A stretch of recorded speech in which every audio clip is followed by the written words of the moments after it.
Before we dive into today's story, if this is your first time watching one of our videos, we'd love for you to hit that subscribe button. Your support means the world to us and helps us bring you even more powerful stories. Stick with us till the very end. And if this story moves you, share your thoughts in the comments and send it to a friend who needs to hear it. Now, let's begin. 2 weeks before her wedding, Camille Hayes was in her apartment kitchen, still glowing from choosing flower arrangements, when her phone rang. Her mother's name flashed on the screen, and Camille smiled before answering. "Hey, Mom," she said cheerfully, but the tone on the other end was syrupy, almost rehearsed. "Sweetheart," her mother cooed, "about that beautiful Tesla Ethan's parents gave you too. We think it's time to pass it on." Camille froze, spoon halfway to her coffee mug. "Pass it on? To who?" she asked slowly, certain she had misheard. "To Aaron, of course," her mother continued, as if it were the most natural suggestion in the world. "He and Julia only got that old Honda, and it doesn't seem fair. Families should share blessings, don't you think?" Camille stared at the window, speechless, watching rain streak the glass. "Mom," she said carefully, "that was a wedding gift. From Ethan's parents." But her mother chuckled lightly, ignoring the protest. "Oh, honey, don't be so attached to things. It's just a car. Aaron's going to start a family soon. Wouldn't it be lovely for them to have something reliable?" Camille hung up a few minutes later, but her hands trembled. She had grown up in suburban Ohio, learning that love in her family came with invisible strings, and her older brother Aaron was always the one pulling them. Aaron was the golden child, the sun around which their parents revolved. Every achievement of his was exaggerated, celebrated, immortalized in photo albums and long Facebook posts. When Aaron graduated college, there was a huge party at the golf club, complete with a live band and a custom cake that said, "So proud of you, son." When Camille graduated 2 years later with honors, they went to a small diner where her father handed her a lukewarm milkshake and said, "You always were the practical one." It became a pattern that followed her into adulthood. Aaron stayed close, always at Sunday dinners, always within reach of her mother's approving eyes. Camille had moved an hour away to build her marketing career and found love with Ethan Morales, a quiet engineer who valued kindness over flash. Ethan's family was modest, warm, the kind who hugged tight and meant it. The contrast between families became obvious when Aaron got engaged. Her parents helped pay for his wedding, contributed to his down payment, and at the reception surprised him and Julia with a silver Toyota sedan, ribboned and shining under fairy lights. Everyone clapped. Her mother wept. Aaron called it the best day of his life. Camille smiled through it all, happy for him, but a tiny ache lodged in her chest. 8 months later, when Camille and Ethan got engaged, she expected nothing similar, and she was right. Her parents gave a small check, polite smiles, and little else. But Ethan's parents, who had quietly adored her from the start, decided to do something unexpected. At the rehearsal dinner, Ethan's father stood, cleared his throat, and said, "You've both worked so hard. We want you to begin your life together with ease." Then he tossed a set of keys across the table. Camille blinked. "What's this?" "It's my old Tesla," Ethan's mother said, eyes sparkling. "I wanted something smaller. We figured you two could use something nice." The room gasped. The car was pearl white, sleek, and worth at least $50,000. Camille burst into tears, hugging them both, overwhelmed by their generosity. But when she looked across the room, her mother's smile had vanished, replaced by a strained grin. Her brother Aaron whispered something to Julia, and they both stared, not at her joy, but at the gleaming keys in her palm. That was the first crack in the fragile peace of the Hayes family. She didn't know it yet, but that car would soon become the battlefield for every unspoken resentment she had buried since childhood. The wedding was small but beautiful, candlelight, jazz music, friends who genuinely cared. Her parents smiled for pictures, but their warmth felt brittle. During the father-daughter dance, her dad murmured, "You've grown up into such a fine woman," but his eyes flickered toward the Tesla parked outside like he was already calculating something. Still, Camille pushed the unease away. For 2 weeks, she and Ethan honeymooned in Maui, cruising along the coast, feeling untouchable. They laughed about the future, the little house they'd buy, the children they'd raise, the traditions they'd start. It was paradise, but the day they returned home, the phone rang again. Her mother. The same tone, the same careful sweetness. "Hi, sweetheart. How was the trip?" she asked, pausing just long enough for Camille to relax before striking again. "So, about that Tesla," Camille's chest tightened. "What about it?" "Aaron and Julia are really struggling. We think it would be the kind thing to do, let them have it. You can always get another later." Camille's jaw clenched. "Mom, absolutely not. It's ours." The line went silent for a second before her mother sighed theatrically. "You've changed," she said softly, like it was an accusation. "You used to care about family." Over the next week, the calls didn't stop. Her mother tried every angle. Guilt, nostalgia, religion. "Honey, it's just a car. Don't let material things come between you and your brother. You know Aaron always admired you. Don't disappoint him. A generous heart is a blessed heart." The words buzzed through Camille's phone until she stopped answering. Ethan, usually calm, finally slammed his coffee mug down one morning. "Enough. That car is ours. It's not about fairness, it's about boundaries." He looked her dead in the eye. "This isn't about a Tesla, Camille. It's about control." The truth hit like lightning. He was right. Her family didn't want fairness, they wanted compliance. And now, standing in their small apartment surrounded by unpacked gifts and wedding photos, Camille felt something shifting inside her. For the first time, she wasn't the quiet, accommodating daughter. She was a wife, a woman building her own family. When Sunday dinner came and her mother insisted they attend, Camille knew it wasn't an invitation, it was an ambush. She looked at Ethan, who simply nodded. "We go," he said, "but this time we don't back down." Sunday dinner smelled the same as always. Pot roast, rosemary, baked rolls. But the air was thick with tension. Camille could feel it before she even crossed the threshold. Her mother greeted them with an overly bright smile. Her father nodded stiffly, and Aaron sat at the table with his arms folded. Julia stirred her iced tea, eyes gleaming with something that wasn't friendliness. They all sat down, hands joined for grace, and just as her father said amen, her mother leaned forward. "So, sweetheart," she began, slicing the roast with deliberate calm, "have you and Ethan thought about what we discussed?" Camille's fork froze halfway to her plate. "We have," she said evenly, "and the answer's no." Her mother's smile faltered. "No? You mean you're still keeping that car?" "It was a gift," Camille said. "It's ours." Aaron shifted uncomfortably, mumbling, "You don't even need a car that nice." Ethan set his fork down, voice steady but firm. "With all due respect, this conversation ends here. That car came from my parents. It belongs to us." The room fell silent. Her mother's face flushed crimson. "Don't you raise your voice in my home," she snapped. "You have no right to talk to us like that." But Camille had found her courage now. "He's my husband," she said quietly, "and he has every right." The argument spiraled quickly.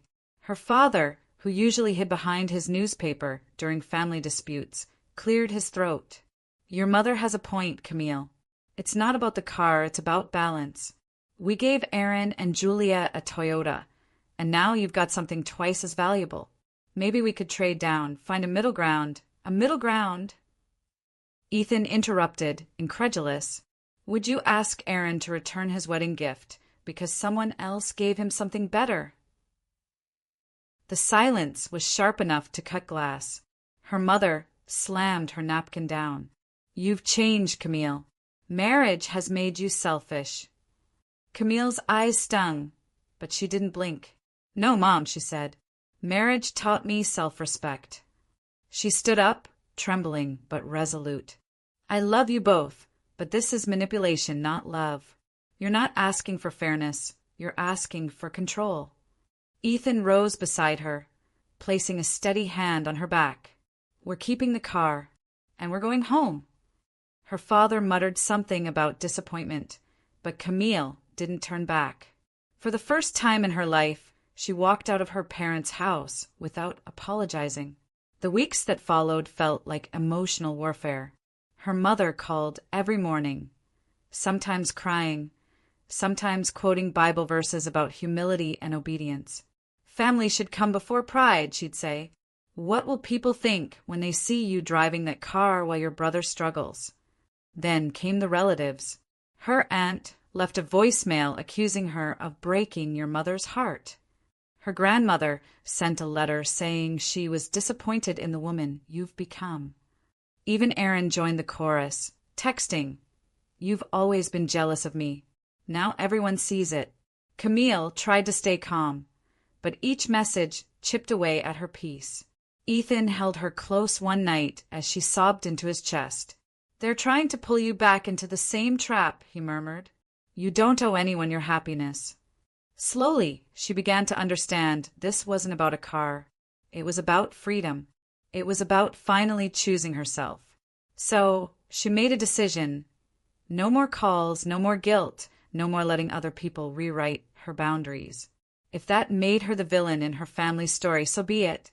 Months passed, and the silence became both strange and liberating. Without the constant phone calls and manipulation, Camille rediscovered peace.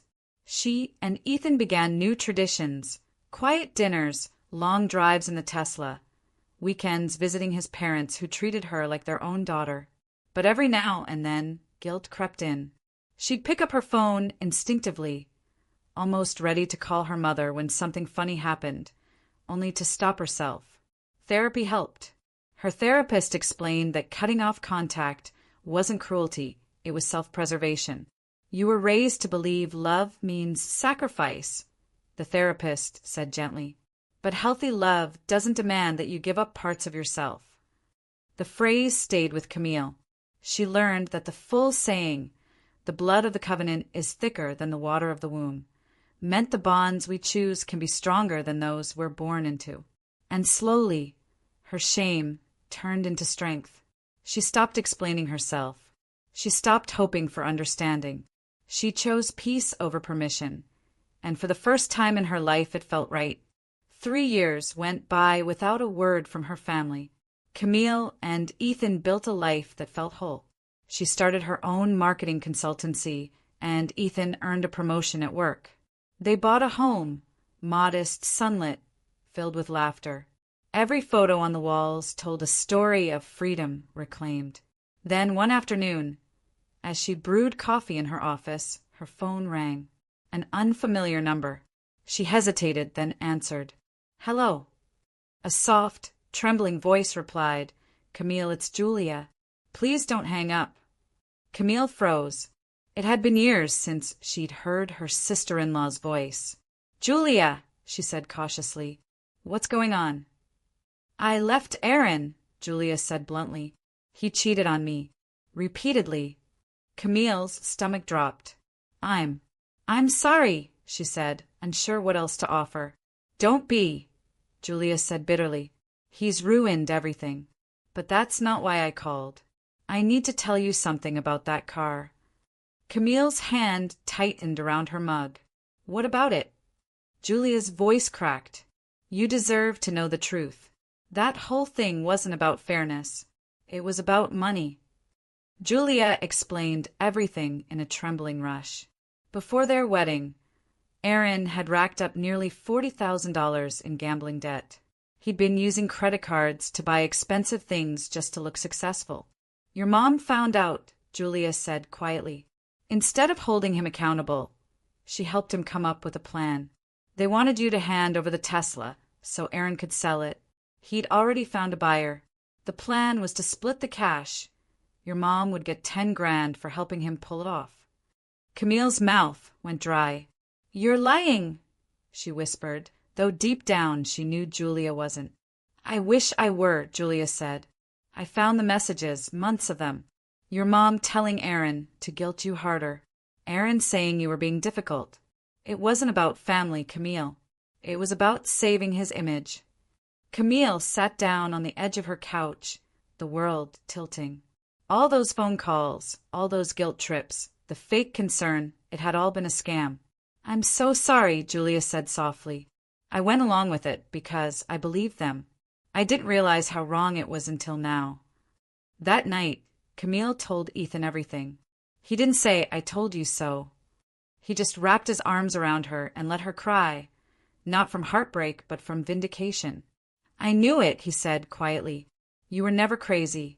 You were just dealing with people who couldn't stand your independence." 3 days later, her mother called from a new number. Camille answered without thinking. "Sweetheart," her mother began, her voice trembling with false sincerity. "Sarah's been spreading lies about your brother. Don't let bitterness destroy the family." Camille took a deep breath, her voice calm but cold. "Is it true?" she asked. "Were you and Aaron planning to sell the Tesla and split the money?" The silence on the line was heavy. Then her mother sighed.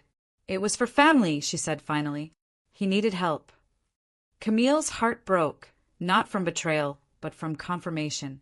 "We're done," she said softly. "For good." She hung up and blocked the number again. This time there were no tears, just peace. Years later, Camille stood in her driveway, sunlight reflecting off the Tesla's hood. She smiled faintly as Ethan joined her, one hand resting on her growing baby bump. "You still love this car," he teased. She laughed. "Not for what it is, for what it represents." It wasn't about luxury anymore. It was about survival, strength, and boundaries she had fought hard to build. They had built a life filled with laughter, friends who felt like family, and love that expected nothing in return. Her father eventually left her mother after the truth came out. Aaron lost his job, his marriage, and his pride. And her mother, the woman who once tried to manipulate her own daughter for money, now lived alone, telling anyone who would listen that Camille was ungrateful. But Camille no longer cared. She had built her own version of family, one rooted in honesty, respect, and mutual care. As she watched Ethan wash the car under the afternoon sun, she whispered, "Family isn't about blood. It's about love that doesn't come with conditions." And for the first time in her life, she truly believed it. On a quiet December morning, soft snow drifted past the windows of their new home. Camille sat by the nursery window, wrapped in a blanket, one hand resting gently on her belly as tiny kicks fluttered beneath her palm. Ethan came in, holding 2 mugs of cocoa, his breath fogging slightly in the cold air. "You okay?" he asked softly, sitting beside her. She smiled. "More than okay. I've been thinking about everything we went through, my mother, Aaron, all of it." She looked out at the falling snow. "For a long time, I thought walking away meant losing family. But really, I was making room for a better one." Ethan brushed a curl from her face and said, "You didn't lose them, love. You found yourself." She leaned her head on his shoulder, watching the sky lighten over the neighborhood. The Tesla sat in the driveway, dusted with snow, still shining, still a quiet reminder of the storm they'd survived. In a few weeks, they'd welcome their daughter into the world, a child who would grow up knowing love that didn't need to be earned or bargained for. Camille whispered, "She'll never have to beg for fairness or approval." Ethan kissed her temple. "She'll know what real family feels like because of you." And as dawn spread its golden light across their peaceful home, Camille finally felt it, the kind of freedom that comes when you stop chasing love that hurts and start choosing love that heals. Like and subscribe to my channel for more contents like this, and let us know where you are watching from under the comment section.